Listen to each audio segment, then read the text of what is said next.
नाज़रीन, पनो आकल में 20 ॼणनि जी कोरोना टेस्ट रिपोर्ट पॉजिटिव अची वई आहे, जंहिंखां पोइ वायरस में मुब्तला मरीज़नि जो अंग वधी 57 थी वियो। वधीक तफ़सील ॾियण जे लाइ असां सां गॾु टेलीफोन लाइन ते मौजूद आहे इनायत भट्टी। जी इनायत, तफ़सीलनि खां आगाह कजो।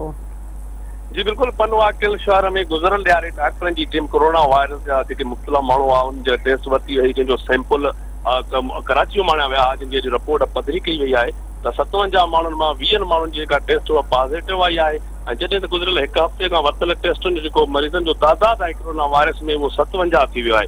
ऐं मां ॿुधाईंदो हलां त जेके 57 माण्हू इहे जेके करंटीना सेंटर में जेका सो रखिया विया आहिनि, ऐं उन खां जेका पनो आकल जा 2 जेके शहरी आहिनि, दीवान आहिनि, उहे जेका सो इंतहाई जेका हालत आहे उहा तशवीशनाक आहे। उनखे कराची अस्पताल जे जेका सो आइसोलेट कयो वियो आहे।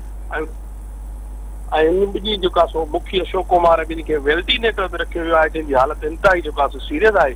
ऐं जेकी 57 माण्हू आहिनि हिन वक़्तु इहो वायरस में मुब्तला थी विया आहिनि। एसोसिएट कमिश्नर मुलाकात दुरानीअ पारां शहर में जेका सो दौरे दौरान मुख़्तलिफ़ दुकानदारनि खे ऐं पिणु अपील कई आहे त मास्क पायो ऐं SOPs ते अमल कयो, लेकिन हिते SOPs ते अमल थींदे नज़र न पियो अचे। जी इनायत, तव्हांजी महिरबानी।